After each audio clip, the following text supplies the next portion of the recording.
What if you could become a better person? Not by working harder, but by taking one doable step a day. And not because you're a bad person now, but because there's something inside you that's ready for more. How to Be a Better Person walks you through 1 year of those tiny steps. 365 small but mighty tools you can use in the next 24 hours to make a difference in yourself and the world.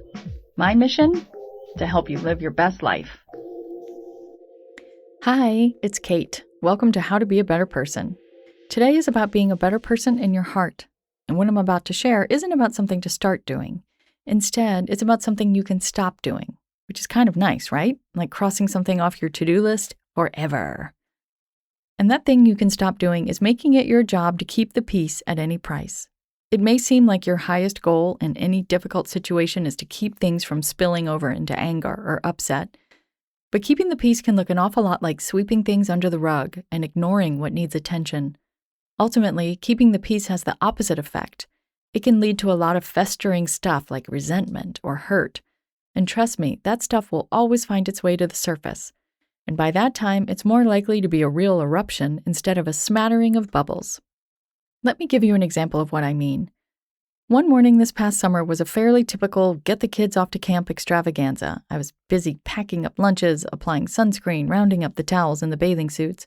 I was giving a neighbor kid a ride to camp that day too.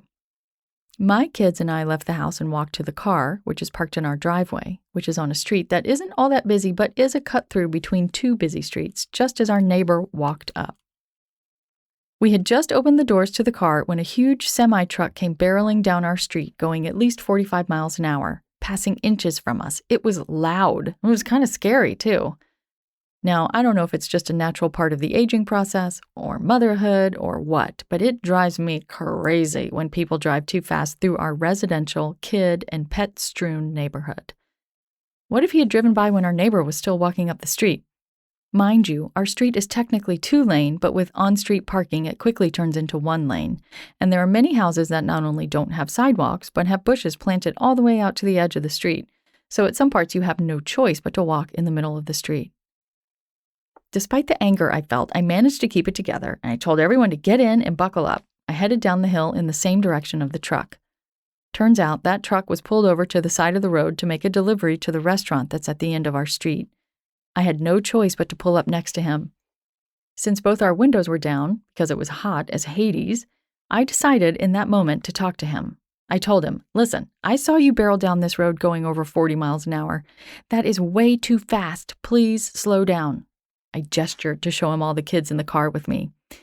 To his credit, he said, thank you, and I kept going. I thought it was a productive exchange. The kids, on the other hand, were mortified. Mommy, why do you have to talk to strangers? I told them, look, I didn't yell at him, but he was being reckless. And what if our neighbor had come 2 minutes later and was in the street when he drove by so fast? He never would have been able to stop in time. God knows what would have happened. Then I told them about one time I had driven down the same street, which has a pretty steep downhill portion, and had gotten up too much speed. There was a woman who lives at the bottom of the hill who was in her front yard, and she yelled at me, slow down! It made me realize that I was going way too fast, and now I make sure to go slower down that hill. My neighbor helped me see something I was doing wrong, and now I make it a point to do that thing better. I hoped to do the same thing for that truck driver. This is a lesson it took me a long time to get through my skull, that being a good person and keeping the peace aren't the same thing. Sometimes you have to say something that might make someone uncomfortable because it's the right thing to do and it needs to be said. Not saying something would be the worst choice. Granted, I could have lost my mind and yelled at him and reported him and just ruined his day because I was upset.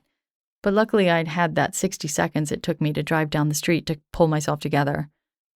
Saying the stuff that might be hard to say in the moment for whatever reason, but that needs to be said, is also related to being a better person. If we could all just get more comfortable with saying and receiving the difficult thing, the world would be a better place. I hope this gives you the shot in the arm to say the next thing that needs to be said to the next person who needs to hear it. I don't want to wind you up and send you out into the world ready to unleash on the next person to do something that upsets you. Remember to take a breath at least before you speak. Maybe take a couple of days if it's a really big thing. But say what needs to be said with as much love, or at least matter-of-factness, as you can.